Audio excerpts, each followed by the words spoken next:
Welcome back to the techno-communism conversation. I was reading about some news. I get these specialized updates and news feeds on various subjects of interest. One of them is fields related to biogerontology.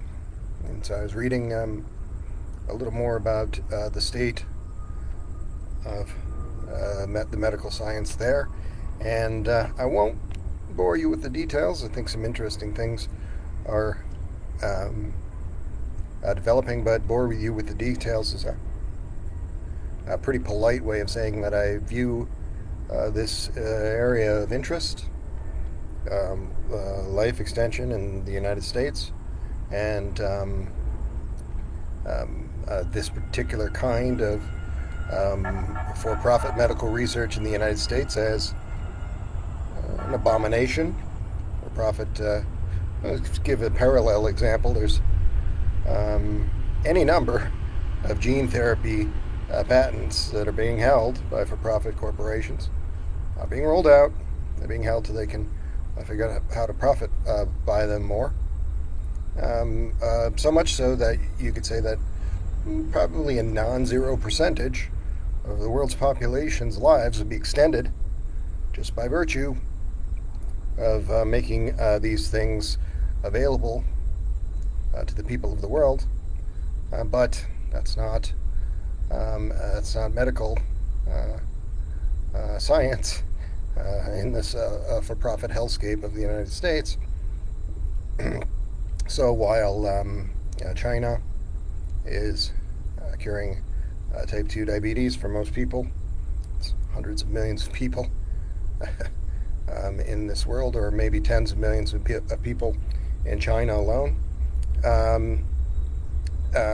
while Korea is curing lung cancer with a vaccine. The for-profit ghouls of the United States and Western medicine are they're figuring out things like life extension, which should be done in the commons, should be done in even greater amount of research in public sector, but it's not. And these are bad people. I haven't met any life extensionist who isn't pretty well a fascist, a handful or not. But these are the Tescriel type folks that Timna Gebru refers to. She's a famous Google whistleblower, pretty stalwart individual. Maybe he suffers from a little bit of the Edward Snowden thing, where their work speaks for itself. Their politics is not quite what you would expect from someone doing the level of work that they are. She's a liberation-minded individual, nevertheless, but not somebody who I would absolutely say is a scientific socialist. But she's nowhere near as bad as Edward Snowden, who's telling you to vote for Robert Kennedy as a Zionist lunatic. Well,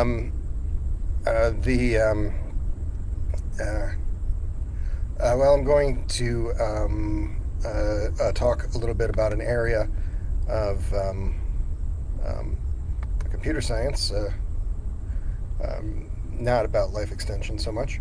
The role of the LLM in human AI balance, and I titled this show "Live Forever or Die Trying." We will die very soon, all of humankind, if we do not take significant kinds of action of the kind that I frequently describe on these chat shows.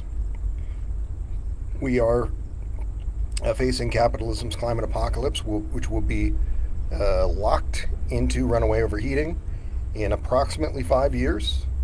After, in the decades to follow those 5 years, this planet will become inhospitable to human life. not wholly dissimilar to the actions of industrial capital and fascistic and financial capitalistic lunatics converting this planet of ours, this blue and green planet of ours, into a planet more like Venus. That's what's happening to your planet because of capitalist pigs. Why are these people still running around, right? Why are Shell Oil and ExxonMobil and British Petroleum, why is there still one brick standing on top of another, knowing that these people are killing the planet? The United States military-industrial complex is the world's worst polluter who protects all of those other super polluters. It's their only job. And why are there not millions of people permanently bivouacked outside of the Pentagon with AR-15s in hand to ensure that our species does not die? There's not a more wretched human being on the planet than the European American. You know, who's worse, the British? The British are maybe a close second. The British, the French, and Germans.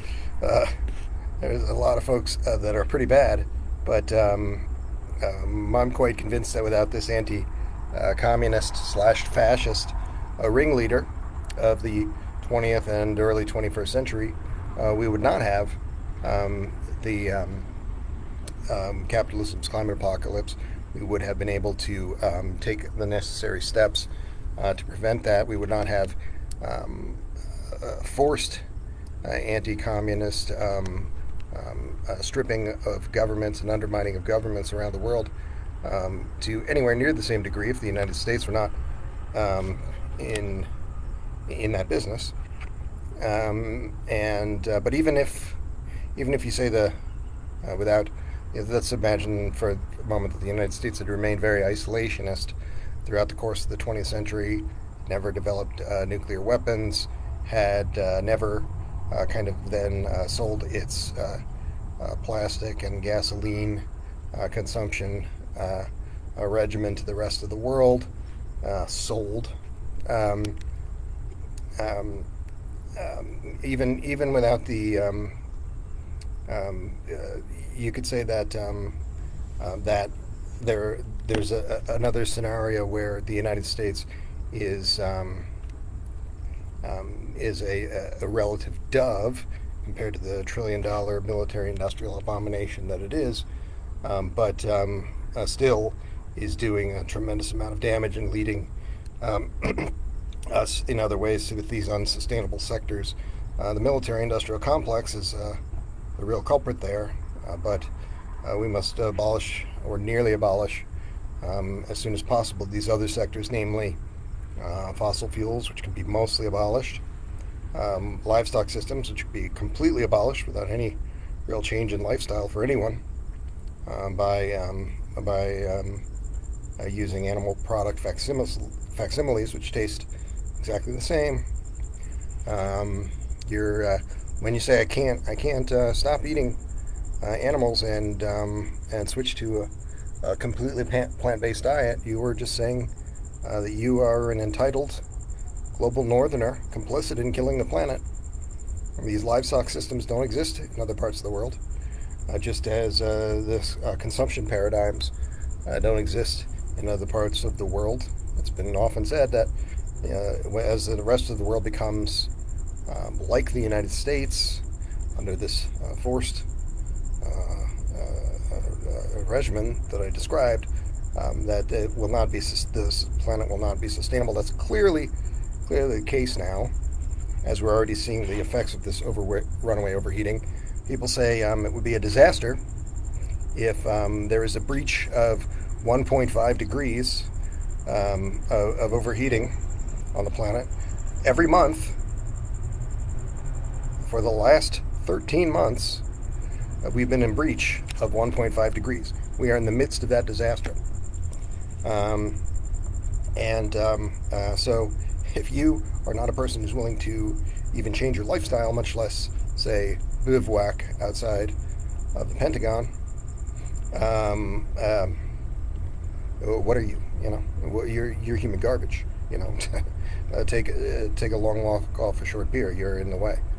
Um, the This is a conversation about the people's AI takeoff and augmenting um, human capacities, a workforce multiplier, and intelligence enhancer in the form of an LLM, largely autonomous work group, which can be steered by human beings, a proxy hive mind, a thing that has never existed before.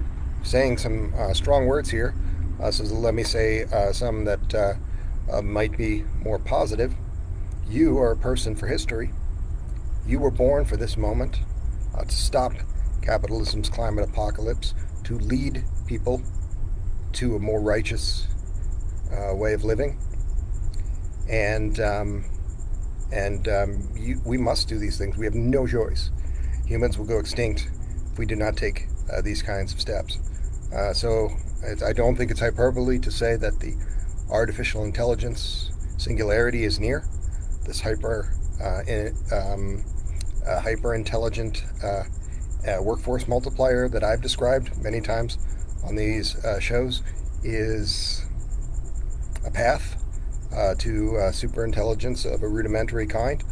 In fact, what I would say is one of the more acceptable and credible paths to such a thing, at least in the next few years. And the artificial intelligence singularity is nigh, and wonders far beyond this to behold, beyond imagining. And on that fateful day, you will rise, for all humanity will unite as one, and techno-communism will win. The rapid advancement of these large language models into something that has insights into its own behavior, is able to plan, is agentic, as described by many computer scientists and so forth. This presents humanity with a moment unlike any other, where we can build something strong enough to stop or reverse the effects of capitalism's climate apocalypse. And so this techno-communist conversation is about the agentariat within this cybernetic socialist framework that I've described many times, where we build the agentariat, a path toward an equitable, sustainable a set of systems. You cannot build an equitable and sustainable world without an equitable and sustainable economic system, a point that is lost on almost every American, almost every Westerner, or a vast majority.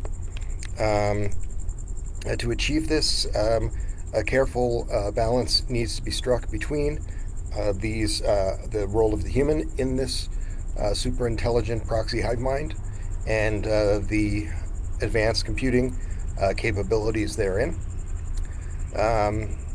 So as these LLMs evolve from something that is only just insightful and only just agentic enough to be of use as this workforce multiplier, we must ask ourselves, how will we steer such a powerful thing? A question often asked by bourgeois AI pundits, who are, of course, have nothing of real interest to say in any of this, because their only real concern is protecting financial capital and empire. But we have to also determine who can truly benefit from this revolution, because we are in the midst of, at present, this abomination, just as a military-industrial abomination that it derives from a bourgeois AI takeoff that is widening economic instability and inequality, and dramatically exacerbating environmental problems.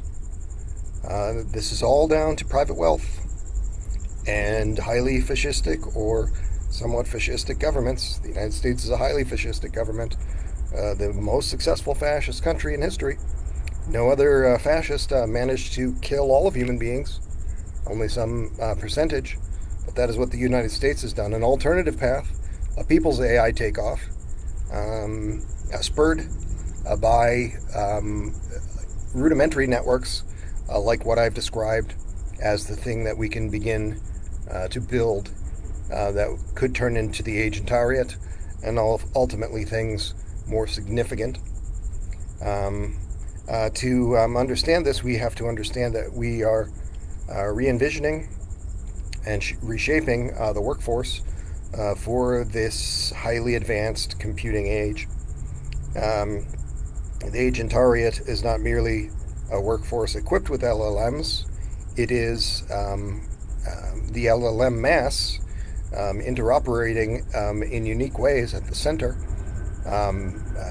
So much so that you could say that an individual who downloads this specially modified open source large language model that's been tailored to work carefully with other LLMs and exploit their collective agentic qualities, steered by human beings who have very little responsibilities, answering a few questions throughout the course of a day or week. It could be effectively a full-time job for all human beings on Earth, is to work a short number of hours a week, what I've termed a sleeping beauty phenomena. Nevertheless, we could transform all economic systems, more or less supplanting the entirety of the superstructure and transforming the industrial base with mechanisms of this kind. Collaborative work groups doesn't begin to describe what's happening here, but nevertheless, the expertise within all communities, but within this LLM mass, and human ingenuity and creativity are significantly amplified by the power of an advanced computing collective. Most of what is said about advanced computing is highly individualistic.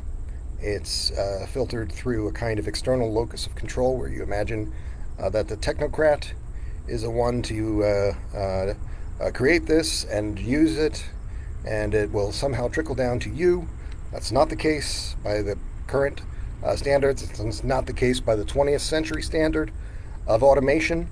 Automation has already transformed so many sectors which are highly automated or near full automated, like farming, and many industrial sectors are nearly fully automated today.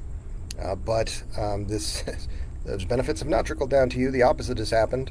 A professional managerial class in the fascist United States and other countries to a slightly lesser degree has emerged, which siphons off virtually all of those resources, converting millionaires into billionaires. No wealth is trickling down to you. The United States life expectancy had plateaued for some decades. It's now dropped. So when life extensionists say that you're going to live forever, they're not living in reality. Just like when they say that the singularity is going to change this, automating one more sector, let's say chatbots, to a high degree, that's going to change all of this. When we've already automated so many sectors, they are effectively of this professional managerial class, all of these test-real folks. And like I said, these are basically all the worst people alive. But we can build a thing where workers become full partners in distributed people's government, distributed people's undertakings. A system of a kind might start as an AI agentic class work group, and could, when it reaches, say, million or some millions of users, then become something that is powerful enough to stop capitalism's climate apocalypse.